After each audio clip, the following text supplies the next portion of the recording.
நண்பர்கள் அனைவருக்கும் வணக்கம்.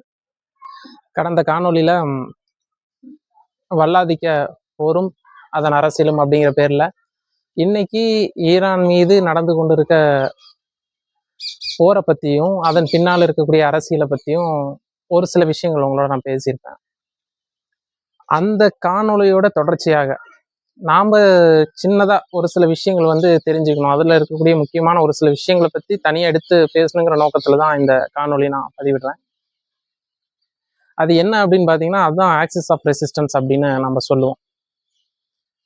ஆக்சிஸ் ஆஃப் ரெசிஸ்டன்ஸ் இந்த வார்த்தையை நம்ம தொடர்ச்சியாக கேட்டுகிட்டே இருப்போம் பாருங்க. இந்த வார்த்தை இந்த ஈரான் மீது போர் தொடுக்க ஆரம்பித்த காலத்துலையும் சரி, 2023 காசா மேலே போர் தொடுக்கப்பட்ட காலத்துலையும் சரி, இந்த ஆக்சிஸ் ஆஃப் ரெசிஸ்டன்ஸ் அப்படிங்கிற வார்த்தை திரும்ப திரும்ப திரும்ப நம்ம கேட்டுகிட்டே இருப்போம். ஆக்சிஸ் ஆஃப் ரெசிஸ்டன்ஸ்னா என்ன? அதாவது 2002 ஜார்ஜ் டபிள்யூ புஷ் பேசுறாரு, அரசவையில் பேசும்போது ஆக்சிஸ் ஆஃப் ஈவில் அப்படிங்கிறார். யாரை சொல்றாருன்னா, இந்த மத்திய கிழக்கில் இருக்கக்கூடிய நாடுகளையும் வெனின்சுலா மாதிரி சோசியலிஸ்ட் நாடுகளையும் வடகொரியாவையும் அவர் ஆக்சிஸ் ஆஃப் ஈவில்ங்கிறார்.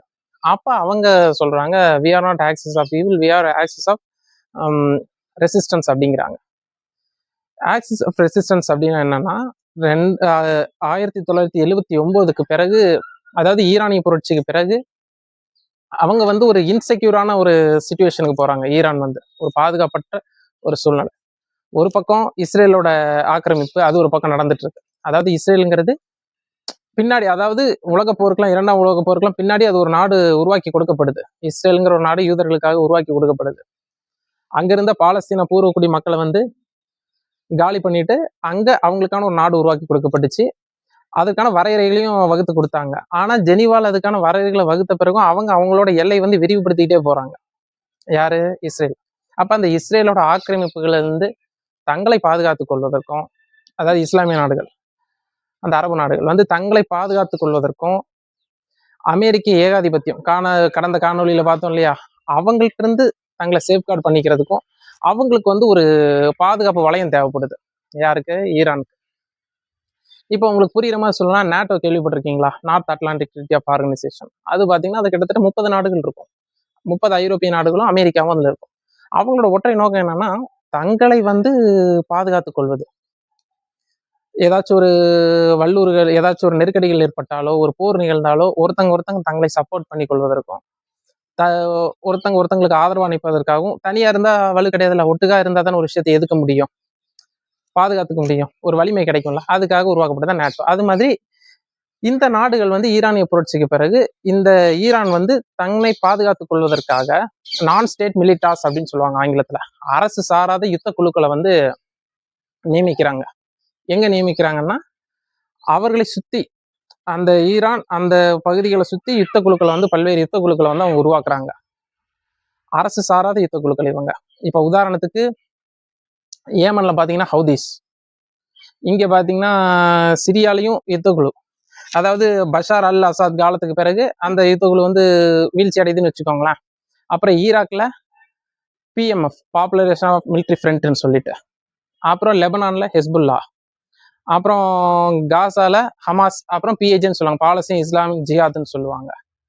இது மாதிரி பல்வேறு யுத்த குழுக்கள் அங்கங்க அப்படியே நிறுவுறாங்க. அவங்க எதுக்குன்னா, இந்த இஸ்ரேலோட ஆக்கிரமிப்புகள்ல இருந்து தங்களை தற்காத்துக் கொள்வதற்கும், அமெரிக்க ஏகாதிபத்தியத்திலிருந்து தங்களை தற்காத்துக் கொள்வதற்கும் பல்வேறு யுத்த குழுக்களை அவங்க நிறுவுறாங்க.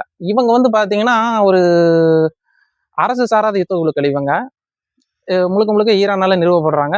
ஆனா ஒவ்வொரு நாடுகளுக்குள்ளேயும் இருப்பாங்க. அந்த நாட்டோட அரசுலையும் இவங்க செல்வாக்கு செலுத்துவாங்க.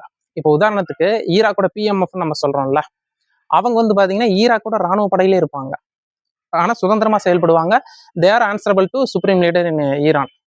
ஈரான்ல இருக்கக்கூடிய உச்சக்கட்ட தலைவருக்கு மட்டும்தான் அவங்க பதில் சொல்லக்கூடிய இடத்துல இருப்பாங்க, அந்த பிஎம்எஃப், பாப்புலரேஷன் ஆஃப் மிலிட்ரி ஃப்ரண்ட்ல இருக்கிறவங்க. அது மாதிரி ஹெஸ்புல்லாங்கிறது லெபனான்ல இருக்கக்கூடிய ஒரு யுத்த குழு. அவங்க லெபனான்ல ஆட்சி அதிகாரத்திலேயே அவங்களுக்கு பங்கு இருக்கு அவங்களுக்கு.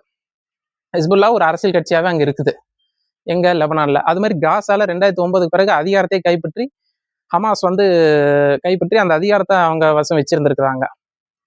அது மாதிரி ஏமன்ல பாத்தீங்கன்னா ஹவுதீஸ். அப்படி ஒவ்வொரு நாடுகளையும் ஒவ்வொரு இடங்களையும் அப்படி இருந்து அவங்க செயல்படுறாங்க. இப்போ இந்த உதாரணத்துக்கு இந்த ஹமாஸ் நம்ம சொன்னோம்னா அவங்க வெறுமனே ஈரானுக்கு மட்டும் அவங்க செயல்படுறது கிடையாது. ஹமாஸோட கோ-ஃபவுண்டர் அதாவது ஷேக் அகமது யாசின் அப்படின்னு சொல்றாங்க. அவர் வந்து ஹமாஸ் உருவாக்குனதுல ஒரு முக்கியமான ஆளு. அவரு பாத்தீங்கன்னா இஸ்ரேலால பயன்படுத்தப்பட்டிருக்கிறாங்க. எதுக்கு அப்படின்னா யாசர் அரஃபத்தை காலி பண்றதுக்கு, அதாவது பாலஸ்தீன் விடுதலைக்காக போராடின ஒருத்தர் PLOன்னு சொல்லுவாங்க. அதாவது பாலஸ்தீன் லிபரேஷன் ஆர்கனைசேஷனுக்கு எதிராக செயல்படுறதுக்கு அவரை வந்து இஸ்ரேல் பயன்படுத்தினதாகவும் வரலாற்று ஆய்வுகள் இருக்கு. அது மாதிரி இவங்க ஒவ்வொரு இடங்கள்லேருந்து இவங்க செயல்பட்டு இருக்காங்க. இதுக்கெல்லாம் பாத்தீங்கன்னா வருஷத்துக்கு $700 மில்லியன் வந்து ஈரான் வந்து செலவு செய்யுது. இவங்களுக்கு மட்டும் $700 மில்லியன் வருஷத்துக்கு இந்த ஆயுதங்கள் அந்த மாதிரிப்பட்ட விஷயங்கள்லாம். இப்போ வந்து ஒவ்வொரு தடவை போர் புரியும் போதும் இந்த அது காசா மேல போர் புரிஞ்சதா இருக்கலாம், இப்ப ஈரான் மேல போர் புரியதா இருக்கலாம், இவங்களோட நோக்கம் என்னன்னா இந்த யுத்த குழுக்கள்லாம் அழிக்கிறது தான்.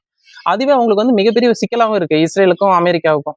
ஏன்னா யார் எங்கிருந்து தாக்குவாங்கன்னு சொல்ல முடியாது. இன்னைக்கு பாருங்க, இன்னைக்கு நியூஸ் பாத்தீங்கன்னா தெரியும், இன்னைக்கு வந்து ஹவுதிஸ் வந்து உங்க மேல தாக்குதல் தொடுப்போம்னு சொல்லியிருக்காங்க அமெரிக்கா மேல. அது வந்து ஒரு யுத்த குழு. அது ஈரான் வந்து தன்னை பாதுகாத்துக் கொள்வதற்காக உருவாக்கி வச்ச யுத்த குழுக்கள் இவங்கெல்லாம். அது மாதிரி அன்னைக்கு காசா மேல போர் தொடுத்தவங்களும் சரி, அவங்க ஒரு பக்கம் ஹமாஸுக்கு எதிராக போராடினாலும் இன்னொரு பக்கம் ஹெஸ்புல்லாவோட தலைவரையே கொன்னாங்க. அவங்க கைவசம் 2 லட்சத்துக்கு மேலப்பட்ட ஏவுகணைகள் இருந்ததா சொல்லப்படுது.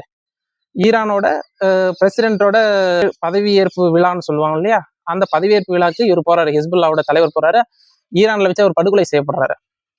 அதுக்கு பதிலடியாக ஈரானும் அன்னைக்கு தேதிக்கு 2023 போர்ல வந்து தாக்குதல் நடத்தினாங்க. யார் மேல? இஸ்ரேல் மேல. சரிங்களா?